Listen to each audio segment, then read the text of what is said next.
My wife Abby is the world's top physician. She claimed love at first sight and chased me until I married her. Her rival Silas hated this. Years ago, they vowed never to marry, staying rivals till old age. Breaking it meant a cursed end. Silas took his anger out on me. First, he stranded me in the wild for 3 days. I returned scarred. Abby healed me with top care. Second, he trapped me in a derelict building. I fell, breaking bones everywhere. Abby nursed me back. This cycle lasted 5 years. Him hurting, her healing. Last time, Silas tricked me into eating a deadly allergen. I nearly died. Waking up in hospital, Abby sighed while writing my chart. "Don't blame Silas," she said. "His dad was a war hero. Fighting me is his only comfort. He knew you'd live. Just messing around." A call from Silas sent her rushing out. She missed writing the correct allergy drip prescription. The nurse had the wrong bag ready. Then the system appeared. "To return home, you must die by the heroin. This wrong infusion is fatal. Consent?" I smiled at the nurse. "Go ahead." When Abby returned, the IV bag was already half empty. The warm yellow light of the room softened the cool, sharp lines of her face. Dressed in her white coat, she walked to my bedside, a gentle smile playing on her lips. "I just finished up.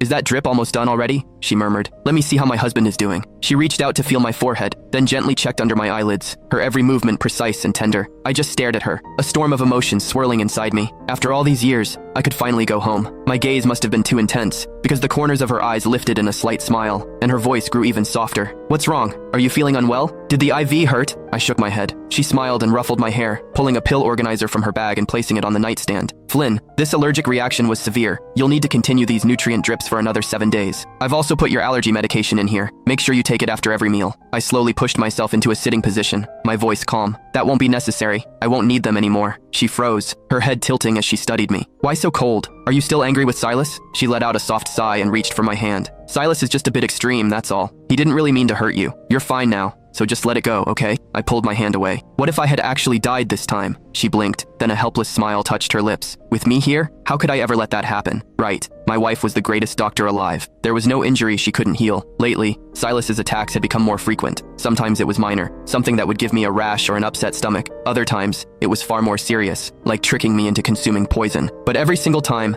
Abby would fix me, effortlessly. So this time, she probably figured there wouldn't be any surprises. She looked at me. Her captivating eyes, usually so full of affection, now held that familiar, indulgent expression. It was as if my brush with death was nothing more than a trivial drama in her eyes. When did things get like this? In the beginning, she did care about me. I was sure of it. I remember our wedding day. Before the ceremony even started, Silas, who had just flown back into the country, maliciously ran my wedding car off the road. The car slammed into a guardrail. I broke my ribs and was bedridden for over 2 weeks. Abby was furious. She stayed by my side at the hospital the entire time. Later, she went to confront Silas, telling him she was cutting ties with him for good. But just 3 days later, she gave in. Silas had slit his wrists. He was lying in a bathtub, his skin ghostly pale against the blood. Abby rushed him to the hospital, her heart torn between pain and guilt.